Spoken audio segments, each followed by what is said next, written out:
calling from a 773 area code. Who's this? Where are you calling from? Well, if you're talking to me, it's Tim's dad. I'm in Utah. Hey. Oh. You hear me now? Yeah, Tim Pool's. Is this Tim Pool's actual dad? Well, that's what the birth certificate said. I'd have to ask his mom, though, to be sure. Well, okay, so yes, this is Tim's dad. I don't. Yeah, I've seen you comment before on our show, so I just want to. This is the same Tim Pool's dad that had commented before. And we can't confirm this, Correct. but says you, and we'll We're taking your word for it. Yeah, exactly. Let's see your beanie. It's the same guy that was happy with your response when you were on Tim's show, and that I argued calling you a PDF based upon your against book banning was moronic. But Right. yeah, it's me. Oh, well. What's your reaction? I'm here to talk to you. Now, I'm not going to crap on my son. He's still Right. my son. I disagree with many of his productions. And if you watch, I do have videos that address when I disagree with his productions. Well, Right. so you do have a YouTube channel, right? What's your reaction to this story that essentially Tim seems to have gotten money via unwittingly, but from Russian assets, essentially, who want there to be more anti-Ukraine content out there? Well, most of the production on the right supports, unfortunately, what Russia wants to sell. Now, me personally, I go with the DOJ, all right, because what they're saying is these YouTubers, Ruben and Tim, contracted with a company in Tennessee that was owned by two Canadians. Now, what's the due diligence expected to find out exactly where all the money comes from? Now, I don't support his most of his products don't really concern me. A lot of them are social things that don't really make a difference. But when I hear, views on the LGBTQ, or when I see things about the Ukraine, look, the Ukraine didn't ask for Russia to invade. So do I like money going out to Ukraine? I don't like money going to anybody when we have a $36 trillion deficit, okay? But if we don't stop Putin like we didn't with Crimea, he's going to be emboldened. So we have to at least support Ukraine, or we're going to eventually put our own people on the ground, and I don't support that. But right now I'm looking at this from the DOJ's perspective, and until they get a better look into the investigation, I'm going to defer to them that all Ruben, Tim, and these other guys did was take the money and run. And Tim, on his show, said that he basically just licensed the production that he already does for them to show.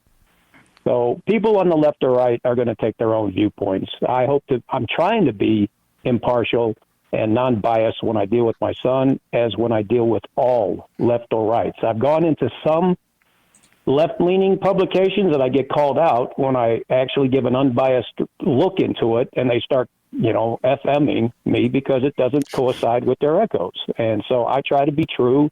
I try to be impartial. I don't agree with a lot of his productions, and then I voice it. Now, I don't directly attack the person. I attack the production.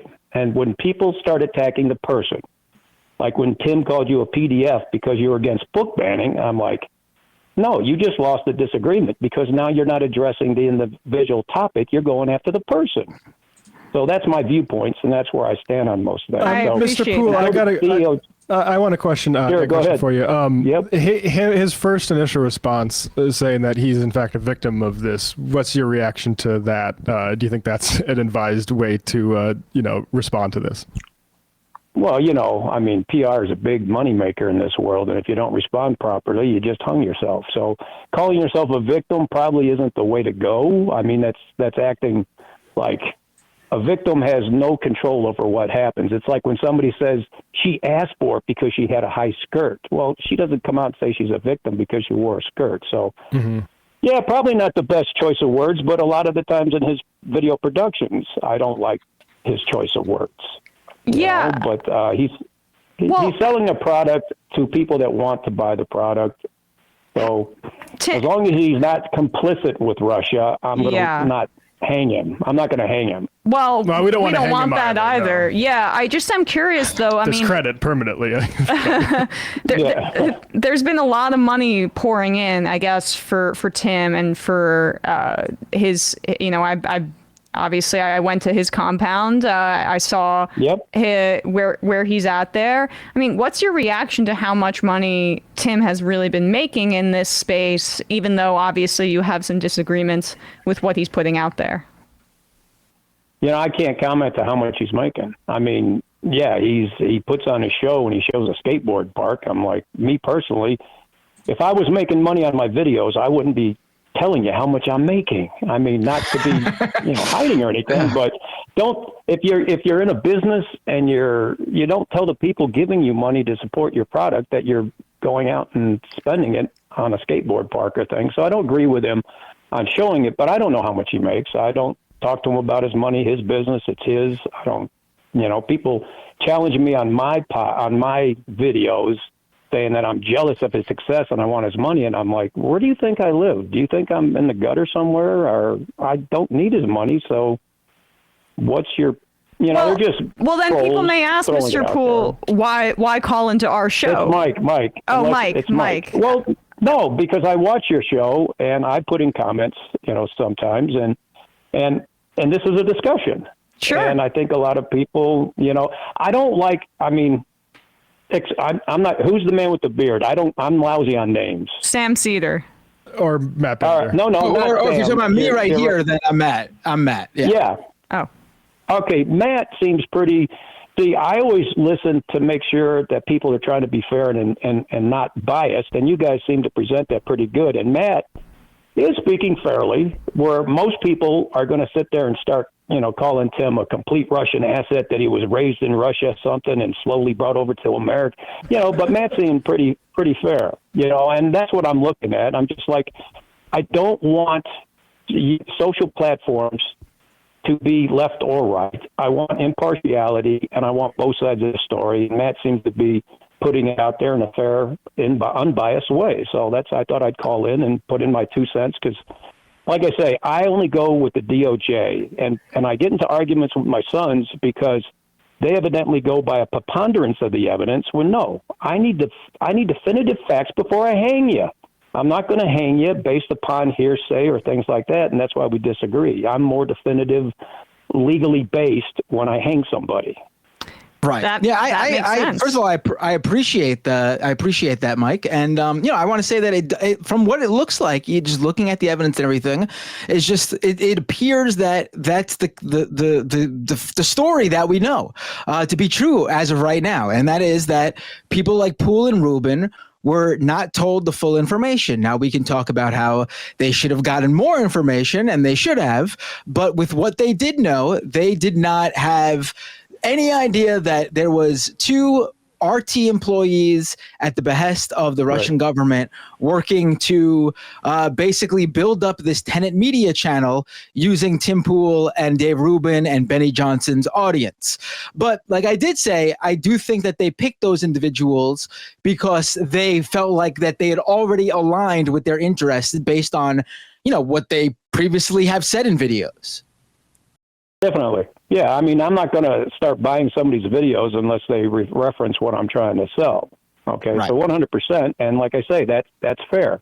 When I get out there, I expect people to address the topic, not because they dislike Tim or Rubin because of the products they sell. And believe me, I'm not going out there telling people I appreciate Tim and his podcast and his position. Like I say, if you look at some of the videos, I think I started a long time ago, like a year ago, and I put out 1,000. I keep them short, 5 minutes, and I try to just give my perspective, whether it's life in general or if it's addressing one of Tim's. I don't do it a lot, but I just try to, I'm a Marine, I'm a firefighter. I got a few things in my brain that I might be able to share, and that's what I do. Now, in this instance, am I defending Tim? Am I being biased? I'm just deferring to the DOJ. Now, until they come out with the whole story.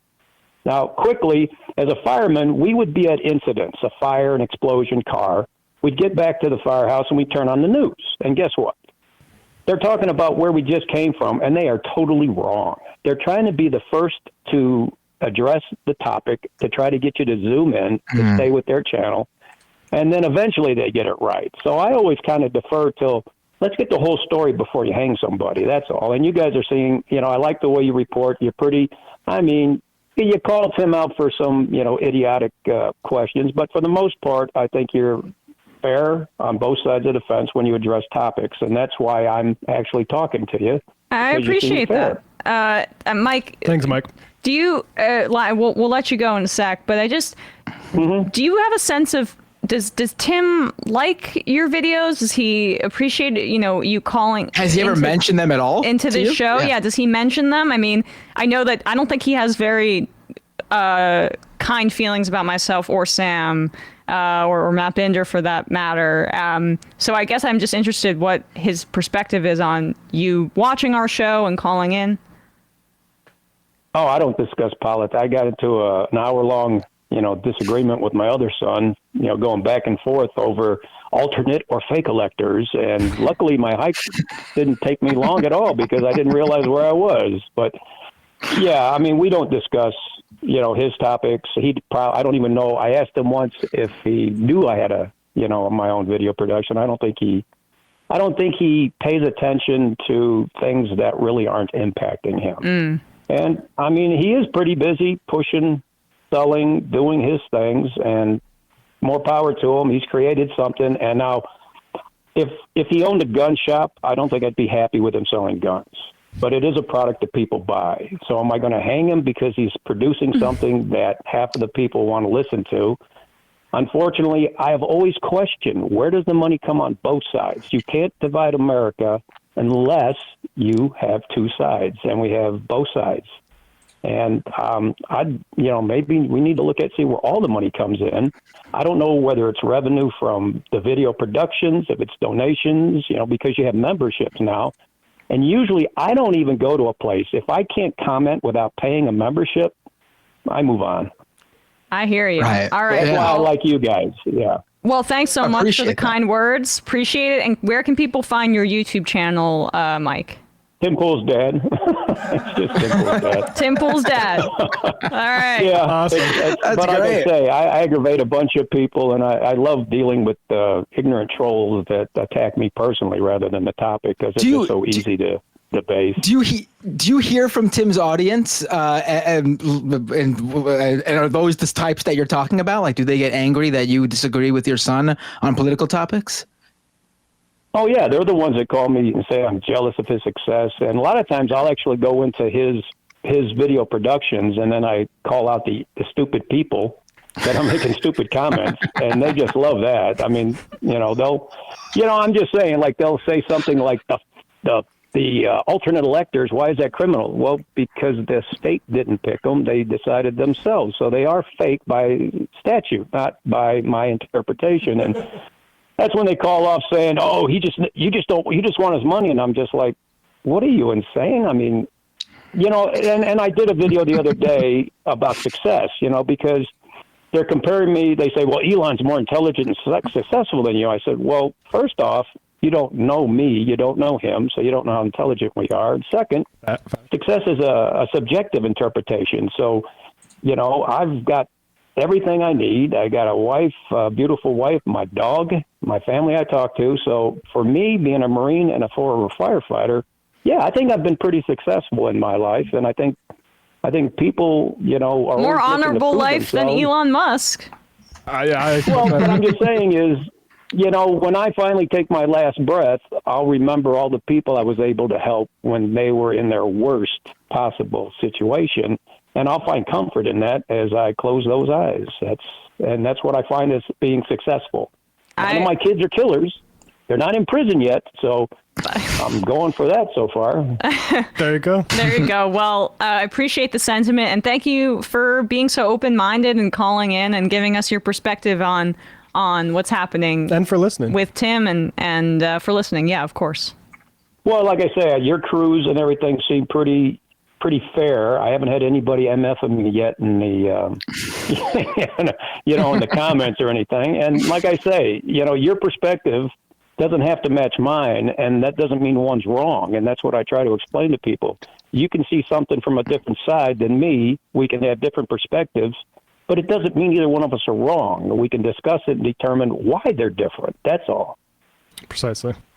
Here. But I appreciate you guys. I do think you are. I think you are a truthful organization that puts out counter, thoughts. And the problem is here we can't discuss to find out how to fix the problem. We just want to throw rocks at the other people for having a problem, and we're not going to get anywhere until we finally decide to address the problem in a manner to try to fix it, rather than making money by volleying it back and forth. And I'm not crapping on you guys. I'm just saying this is the way it goes. We go back and forth. And now you're going to have people on the left having a shark frenzy on Tim, calling him, a Russian asset and a Russian bot and all this, because that's the way we're going rather than address the problem. So I want America to get off their dumb butts and get back to where we used to be and discuss the problem without trying to rip somebody's trachea out because they disagree with us. Agreed. Thank you so much for calling in. Well, thank you guys for taking my time. I've tried calling in before, but I never get through the. Some of our viewers alerted us that you were trying to call in, so I'm glad that. Autumn was great. Yeah, Moderator Autumn. Thank you for our mods. Autumn was putting it out. Yeah, Autumn was I don't know gender or anything, but Autumn was putting out the shop pretty good. Thank you. Appreciate it, Autumn. Thanks, Mike. Have a good one. Thanks, all right? Autumn. No, thank you guys, and stay truthful. Thank you. Appreciate it. Thank you so much. What a great call. Great call. I enjoyed Tim Pool's dad having kind words for the whole show, but also me specifically. I should grab that quote, Matt Binder, very truthful, and just put Tim Pool's dad is like on my website. we may not be on the same page politically, but it was very funny. Go ahead, Brandon. No, I was just saying we may not always be on the same page politically with Mr. Tim Pool's dad, but that sure was funny. So, Exactly, but we can find consensus. What I thought was amazing was he was very careful about Autumn, the moderators. He didn't know their gender, and so he was careful about that. It's something that Tim Pool would not be a fan of doing. He wouldn't deal with that. Yeah, no, I think, if we learned one thing, it's that it's not the fault of the parent when Tim Pool makes a mistake or goes down some sort of a reactionary thing. It's on our boy Tim himself. Well, yeah, but I mean, I also think it's indicative of the kind of people who listen to Tim Pool. Like, they're not even reasonable centrists. They're far right. They're far right ideologues. Like, children who are being radicalized into this very young, and that's why the money is flowing to these people because. Right. That's like you get them while they're young. I'd be interested to see if Russian money was going to any of those Manosphere podcasts, or maybe it's Chinese money. Yes, that would be interesting to see. There's a lot of money sloshing around that I think you mentioned earlier, that anti-vax money that some people were offered and some people seemingly took. Yeah, independent media is massively important, and it has had an incredibly big impact on the world. I think the way the American people have reacted to what's going on in Gaza is in part responsive to that, and Mexico has had its own sort of things like that we talked about with Kurt and stuff. But I don't know. It can be bought cheaply. And there are like a lot of those Manosphere guys, I can't remember what their names are, but the ones that appeared on Tim Pool. Fresh and fit. Yeah, like one of the money issues severely. Like when that stuff comes public, if I'm a rich person and I see, that person has a platform and also might be way behind on their taxes. Yeah. That is a cheap asset. And I would point to Russell Brand as somebody who I think has been entirely bought because he had grown accustomed to a certain lifestyle, and then a certain level of opportunity dried up, and all of a sudden he's performing for Ron DeSantis. Worcester Gregorian says, please ask Mike why his son wears a beanie. Between the 101 and the 5. We don't get into politics. Tim's dad, holy shit. Mr. Spiff Twitch, very cool and surprising how much love y'all got from Tim Pool's gigacentrist dad. Crusty Trombone, Tim Pool, I think you mean Mike Pool's son. R in Kentucky, it's crazy that Tim's dad listens to MR. The Amazing Grando, it's important for MR coastal elites to experience a proper Midwest goodbye. I assume Matt's a little homesick now. I guess that was in reference to the call. Who did the Midwest goodbye? I don't understand. I guess Mike. Okay. Can't say goodbye? Is that Midwest goodbye? I don't even know that. TSA aren't in Atlanta, so Tim's dad is cool as shit. Dan from Columbus, my previous IM about Benny and cruises was in reference to him complaining on Twitter that he was getting targeted ads for gay cruises on the Military Times or something like that. That's hilarious. Right, yeah. Why? Those are suggested advertisements, by the way, based on your browser history. Yeah. It's one Yeah. show like running shoes.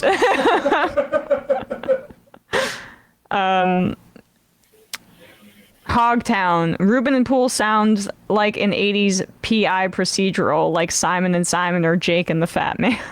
It just does make it interesting that he was so defensive about Dave Rubin. So why are you guys so obsessed with fellow tenant stablemate Dave Rubin? Yes. Leave fellow tenant stablemate Dave Rubin alone. Kami Tree, $100,000 per week is just a very committed subscriber. I'd like some of those committed subscribers, I'll tell you that. Meaningless poll, no signing bonus for Tim. He still doesn't have a lawyer even after that lawsuit a few months ago where he falsely identified a mass shooter and he tried to represent himself. Oh, that's still I pending. think he settled out of court, didn't he? I can't remember. Well, there's a bunch of legal issues with Tim, including the one he announced yesterday where he's suing the Kamala Harris campaign. I think lawyers you guys might cover be like, that? Yeah, we did. And I think maybe his counsel's like, hey, let's try to focus on the actual massive problem that is going to drop tomorrow instead of suing Kamala Harris's campaign. Hey, folks, don't forget to hit the subscribe button and check out our daily show. We do it every day at 12 p.m. Eastern for about 2.5 hours. We even take phone calls. You should check that out.